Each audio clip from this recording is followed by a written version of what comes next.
जिक्र चल रहा है तो थोड़ा सा कॉलेजियम सिस्टम पे भी बात कर लेते हैं। खूब हम लोगों ने सुना 3 जजेस केस, उन केसेस में क्या क्या चीज़ें आई, कैसे तय होना है नहीं होना है, और जो मौजूदा सरकार है वो इस सिस्टम की बहुत मुखालफत भी करती है। आप क्या सोचते हैं जजेस की चयन प्रक्रिया की पारदर्शिता को लेकर? बहुत सारी मीडिया रपटें आई, जैसे द प्रिंट में अपूर्वा मंधानी की एक बड़ी डिटेल में रिपोर्ट आई कि जो लोग जज बनते हैं उसमें किस तरह का नेपोटिज्म है। फिर डिफेंड भी किया गया कि भाई डॉक्टरों के परिवार में डॉक्टर हो सकते हैं तो वकीलों के परिवार में वकील क्यों नहीं। पर कुल जमा एक सवाल अनुत्तरित रहा कि क्या ये प्रक्रिया हमें इसके बारे में ज़्यादा पारदर्शी ढंग से बताया जा सकता है कि कैसे स्पॉट किए जाते हैं और कैसे रिक्रूट होते हैं और उसमें किस किस्म का फेवरेटिज्म चलता है। और इसकी जब पूरी सर चर्चा हो रही थी तब आपके मुंबई हाई कोर्ट में नियुक्ति को लेकर भी बातें हुई। कहा गया कि बार बार इनके रिकमेंडेशन आ रहे थे। राम जेठमलानी पिताजी के घनिष्ठ मित्र, पिताजी लॉन्गेस्ट सर्विंग सीजीआई रहे, सोली सोराब जी पिताजी के स्टूडेंट रहे, तो एक बाकायदा लगातार पैरवी हो रही थी। वकील बढ़िया थे लेकिन पैरवी हो रही थी। और कहा गया कि उस समय के जो राष्ट्रपति थे KR नारायण साहब, उनको लिखना पड़ा, अरे भाई 42-45 का होने दो तब जाके हम इस पर विचार करेंगे, लेकिन आप 40 की उम्र तक 2000 के साल में जज बना दिए जाते हैं, उससे पहले। तो सबसे पहले आप मुझे बताइए, खुद आपकी नियुक्ति को लेकर कैरेबियन में एक रिपोर्ट छपी और कई जगहों पर ये बात हुई। उसमें तो ये भी लिख दिया गया कि आपके पिताजी ने बाकायदा दिल्ली में कैंप किया लॉबिंग के लिए कि ये सारे हर्डल्स दूर हो जाएं। How do you respond to such criticism sir? शायद जो आर्टिकल लिखा वो मेरे परिवार के बारे में मेरे से भी ज़्यादा जानते होंगे। जी, सौरभ दास का ये आर्टिकल है। अब मैं आपको बताना चाहता हूँ क्या हुआ। मुझे जब पूछा गया कि आप जज बनेंगे, पहली बात तो ये मैं कहना चाहता हूँ कि जब मेरे पिताजी चीफ जस्टिस ऑफ इंडिया थे जी, तो उन्होंने ये इलाहाबाद उच्च न्यायालय गए थे। उन्होंने ये जाहिर किया था जब तक मैं चीफ जस्टिस ऑफ इंडिया हूँ तब तक मेरा बेटा किसी भी कोर्ट में वकालत नहीं करेगा। मतलब सुप्रीम कोर्ट में या किसी भी कोर्ट में, भारत देश में किसी भी देश में वो पैर नहीं रखेगा वकालत के लिए। लोग सोचते हैं कि मैं हार्वर्ड लॉ स्कूल गया था, पिताजी के पास आमदनी नहीं थी कि मैं पढ़ सकूं बाहर में, मुझे फुल स्कॉलरशिप मिली थी। वो क्यों गया मैं? क्योंकि मेरे पिताजी ने जाहिर किया था कि जब तक वो जज हैं तब तक मैं किसी कोर्ट में वकालत नहीं करूंगा, किसी भी। क्योंकि उनकी ये राय थी कि वो भारत की सबसे महत्वपूर्ण ऑफिस, जुडिशल ऑफिस में वो कार्यरत हैं। चीफ जस्टिस हर एक कोर्ट उनके नीचे है जी। कहीं पर भी मैं काम करूं लोग सोचेंगे कि इसको फ़ायदा मिल रहा है। मैंने उस समय अपना कार्य शुरू किया वकालत में जब वो रिटायर हो गए थे, पहली बात। दूसरी बात, जब मुझे पूछा गया चीफ जस्टिस ऑफ जज ऑफ द हाई कोर्ट बनने के लिए, मैंने काफ़ी समय तक उस पर चर्चा की थी। उसके पहले मैं additional solicitor general of India बना था 1998 में। मैं additional solicitor general of India मुझे नियुक्त किया था उस समय के गवर्नमेंट ने, और 2 साल मैं उसमें कार्यरत था। जब मुझे पूछा गया कि आप जज बनोगे, मैंने हाँ कहा। 2 साल 2.5 साल मुझे पूछा गया, करीब 1998 में मुझे पूछा था जब मैं 38 साल का था। 2 साल मेरी अपॉइंटमेंट, मेरी नियुक्ति नहीं हो रही थी। एक दिन मैं, हमारे चीफ जस्टिस थे जस्टिस YK सभरवाल, उनके पास मैं एक लेटर लेके गया था और मैं उनको ये कहना था, उस लेटर में मैंने लिखा था कि देखिए मैं 2 साल रुका हुआ हूँ, इसके लिए अब मुझसे और नहीं रुका जा सकता, मुझे आप इससे रिहा कर लीजिए। I want to withdraw my consent. और उसकी वजह थी, उस समय मेरी जो पत्नी थी उनको कैंसर हुआ था। उनको 1998 में कैंसर हुआ था, ब्रेस्ट कैंसर हुआ था। हमें घर लेना था, हमारा अपना खुद का मकान नहीं था, वो भी नहीं हम कर पा रहे थे क्योंकि मकान लेना है, घर खरीदना है, आपको लोन लेना है। अब लोन लेना है, आपके पास पैसा होना चाहिए आगे जाके।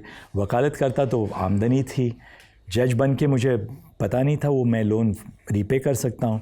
तो मैंने सब्बरवाल साहब के पास में गया, मैंने कहा chief justice I am really sorry, मेरी ये प्रॉब्लम है, मुझे आप रिलीव कर लीजिए, मेरा ये जो निर्णय है कि मुझे जज बनना है, मुझे जज नहीं बनना है, मैं आप वापस लेता हूँ।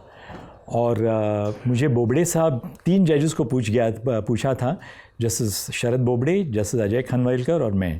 बोबड़े साहब से मैंने पिछले रात को बात की तो उन्होंने कहा कि मेरे बारे में बता दीजिए, मैं भी विड्रॉ करना चाहता हूँ। मैंने जाके मेरा लेटर दे दिया उनको। तो सब्बरवाल साहब थे, बहुत एक्सपीरियंस जज थे। उन्होंने कहा बेटा ऐसा, दिस अ कॉन्स्टिट्यूशनल ऑफिस, ये ऐसा नहीं कर सकते कि आज हाँ कह दिया कल को मना कर दिया। मैंने कहा सर ऐसी बात नहीं है, मैं सोच के मैं विड्रॉ कर रहा हूँ क्योंकि मेरे निजी ज़िंदगी में बहुत कठिन परिस्थिति आई है और I am answerable to my wife who is undergoing treatment for cancer. I am her sole caregiver in that sense. मेरे बच्चे बहुत छोटे थे दोनों, उनको भी निभाना था। तो उन्होंने कहा ऐसा करो कि मुझे थोड़ा सा समय दे दो, 2 सप्ताह का मुझे समय दे दो। 2 सप्ताह में मैं आपको यदि कुछ बताऊं नहीं कि क्या निर्णय हुआ, your way is the highway, आप विड्रॉ कर लो। जब मैंने ये बताया कि मैं ये लेटर भेज रहा हूँ, हम साथ में रहते थे माँ और पिताजी के साथ, उनसे बात की, चर्चा की। पिताजी ने कहा कि ये आप विड्रॉ कर लो, ये आपके लिए नहीं है। ये सभी कहते हैं।